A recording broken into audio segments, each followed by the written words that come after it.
அனைவருக்கும் வணக்கம். நிறைய அமைச்சர்களுடைய இலாக்கா மற்றும் அமைச்சர்களுடைய பதவி பறிக்கப்பட போகிற மிகப்பெரிய செய்தி ஒன்று வந்திருக்கு. இதுக்கெல்லாம் முன்னாடி நம்ம காலையில் வீடியோ போடலை. அது ஏன் அப்படின்றத நான் வீடியோக்குள்ளே உங்களுக்கு மிகப்பெரிய ஒரு சைடில் ஒரு வீடியோ போட்டே சொல்லியிருக்கேன். அது பாருங்கள். பார்த்துட்டு அதை பற்றின உங்கள் கமெண்ட்டை வந்து கருத்தில் சொல்லிடுங்க. காலையிலே நம்மளை அவசரமாக கூப்பிட்டுட்டாங்க, அதனால தான் போக வேண்டியதாயிருச்சு. அது என்ன ஏது அப்படின்றது நீங்கள் வீடியோக்குள்ளே பார்த்தவங்களுக்கு நல்லா தெரியும்னு நினைக்கிறேன். ரொம்ப சந்தோஷமான விஷயம். அதனால் பார்த்துட்டு உங்களுடைய கமெண்ட்டை கருத்தில் சொல்லுங்கள். அந்த சந்தோஷத்துக்கு காரணம் கண்டிப்பாக நம்மளுடைய சப்ஸ்கிரைபர்ஸ் ஃபஸ்ட்டு, நம்மளோட விஜய் அண்ணா, அதுக்கப்புறம் தான் நம்மளுடைய குடும்பங்கள் எல்லாருமே அப்படின்னு சொல்லணும். அடுத்து வீடியோக்குள்ள முக்கியமான விஷயத்தெல்லாம் நம்ம பேச போகிறோம். நம்ம வீடியோ 4 பேருக்கு ஷேர் பண்ணி விடுங்க. வீடியோக்கு ஒரு லைக் பண்ணிடுங்க. இப்போ பார்த்தீங்கன்னா ரொம்ப முக்கியமான விஷயமா ரொம்ப சிரமப்பட்டு மார்க்கண்டேயன் கடைசியில் ஜாமீன் வாங்கிட்டாரு. அது எப்படி அப்படின்றத வீடியோக்குள்ளே பேசுவோம். அனிதா ராதாகிருஷ்ணனுக்கு வாயில சனி அப்படின்னு எல்லாருக்குமே தெரியும். நேற்று தேவையில்லாத பேச்சை வந்து ஒன்று பேசியிருக்காரு. பொதுமக்களை ரொம்ப இழிவுபடுத்துகிற விதமாக பேசியிருக்காரு. எப்படி சொல்கிறதுனா, திமுகவுடைய தலைமையே அவரை கண்டிக்கிற அளவுக்கான ஒரு பேச்சாக இருக்குது. அதை பற்றி நம்ம வீடியோக்குள்ளே பேச போகிறோம். டிவிகே அமைச்சர் பிரபு அவர்கள், உங்களுக்குலாம் தெரியும், டிகே பிரபு அவர்கள் மிகப்பெரிய ஒரு சம்பவத்தை செஞ்சுட்டாரு. நம்ம முதல்வர் அவர்களுக்கும் இந்த விஷயம் சென்று இன்னைக்கு அவரை கூப்பிட்டு ஃபோன்லேயே கொஞ்சம் கடிந்து கொள்கிற அளவுக்கான விஷயங்கள்லாம் நடந்திருக்கு. பேச போகிறோம் நம்ம. அடுத்து காஞ்சிபுரத்துக்கு இன்றைக்கி முதல்வர் கிளம்ப போகிறாரு. நிறைய விஷயங்கள் இருக்குது. ஓகே, வீடியோக்குள்ளே போவோம். இப்போ பார்த்தீங்கன்னா இன்றைக்கி நம்மளுடைய முதலமைச்சர் அவர்கள் காஞ்சிபுரம் செல்கிறாரு. மிக முக்கியமான பட்டு தொழிற்சாலைகள், அது போக டைம்லர் அப்படின்ற வணிக வளாகம், அந்த டைம்லர் அப்படின்ற மிக பிரபலமான கம்பெனி தமிழகத்திலோட புரிந்துணர்வு ஒப்பந்தம் போட போகிறாங்க.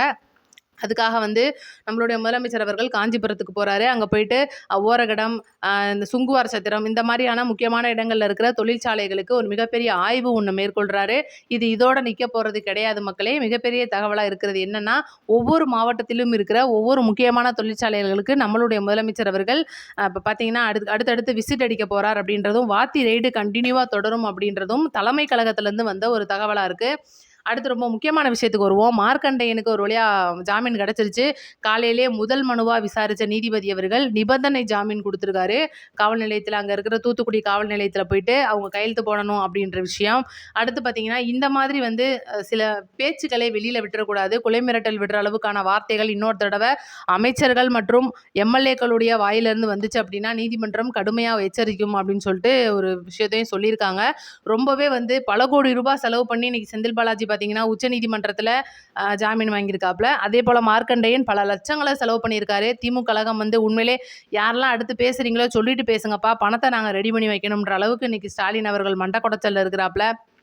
ரைட்டு. இப்போ அனிதா ராதாகிருஷ்ணனும் அடுத்த பஞ்சாயத்தில் என்ன பஞ்சாயத்து அப்படின்னா, பொதுமக்கள் இன்றைக்கி திருச்செந்தூர் சட்டமன்ற தொகுதியோடைய ஒரு எம்எல்ஏவாக இருக்கிறாரு அனிதா ராதாகிருஷ்ணன். எப்படியோ உருண்டு பிறண்டு ஜெயிச்சிட்டாருன்னு தான் சொல்லணும். ஏன்னா மக்கள் புறம் பாருங்கள், நாங்கள் ஓட்டே போடல, எப்படிங்க ஜெயிச்சார் இவர், இப்போ வந்து நாங்கள் கழிச்சடையை கழிச்சு விடணும்னே நினச்சோம் பாருங்கள், மறுபடியும் நம்ம மண்டையில் ஏறி உட்காந்து மிளகா அரைக்குதுன்னு தான் சொல்கிறாங்க.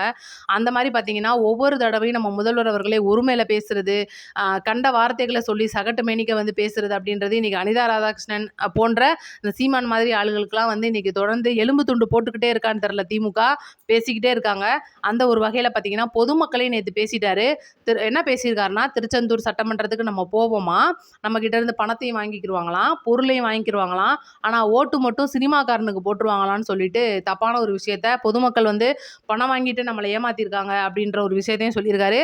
தேர்தல் ஆணையம் தயவு செய்து பாருங்க, வாக்குமூலம் கொடுத்துருக்குறாப்புல, தயவுசெய்து அப்படியே கூட்டிகிட்டு போய் ரூமுக்குள்ளே வச்சு விசாரிச்சிங்கன்னா பல உண்மைகள் வெளியில் வரும் அனிதா ராதாகிருஷ்ணன் வாயிலிருந்து. அதனால் விட்றாதீங்க, நல்ல சான்ஸு.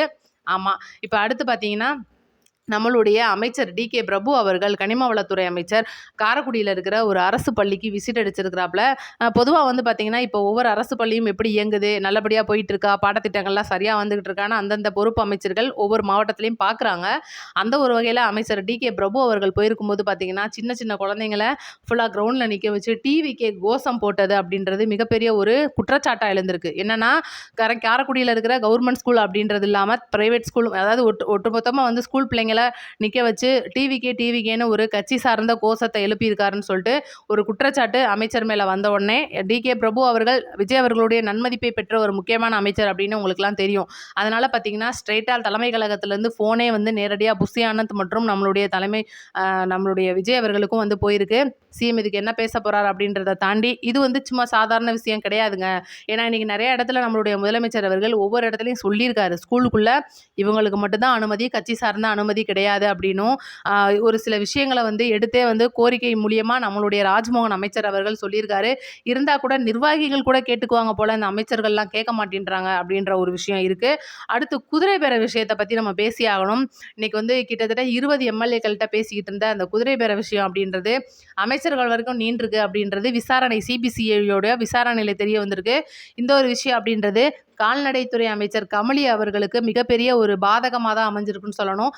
ஏன்னா முதல் முறையாக ஒரு அமைச்சர் குதிரை பேரத்தில் சபாநாயகருக்கு எதிராக கை தூக்குறதுக்கு பேசப்பட்டிருக்காங்க. மித்தபடி அமைச்சர் கமலி மேலே எந்த குற்றச்சாட்டும் இல்லை.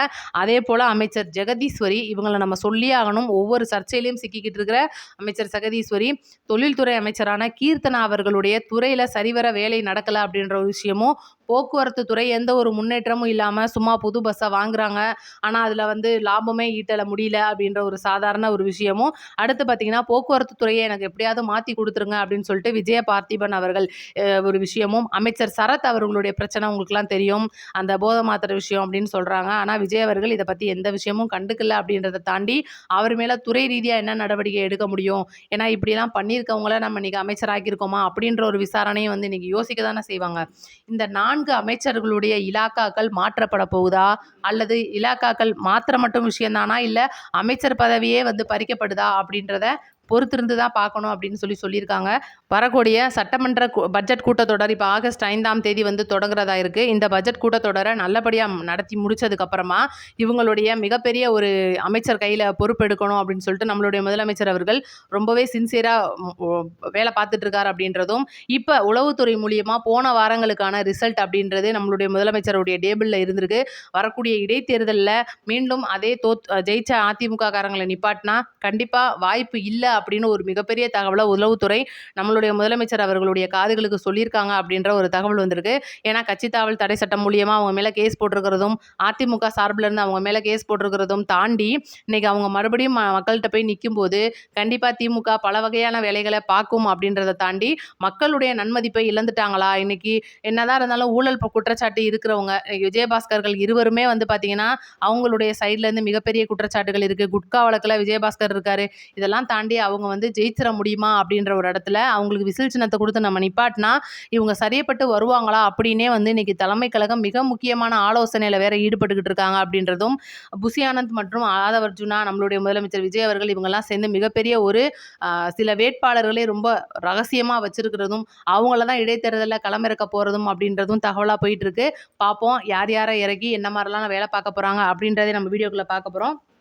அடுத்து பார்த்தீங்கன்னா ரொம்ப முக்கியமாக இன்றைக்கி அரசு அதிகாரிகளை பற்றி நம்ம பேசி ஆகணும். சமீப நாட்களாக அரசு அதிகாரிகள் இதுக்கு முன்னால் இருந்த கட்சிக்காரங்கள்ட்ட வேலை பார்த்துருப்பாங்க, அமைச்சர்கள் எம்எல்ஏக்கள்கிட்ட இருந்து வேலை பார்த்துருப்பாங்க. ஆல்ரெடி அமைச்சர்கள் எம்எல்ஏக்கள் மாறி இருந்தால் கூட இன்னமும் அந்த அரசு அதிகாரிகள் ஒரு சில பேரை மாற்றம் பண்ணியிருந்தாலும் அவங்களே இன்னும் தொடர்றாங்க.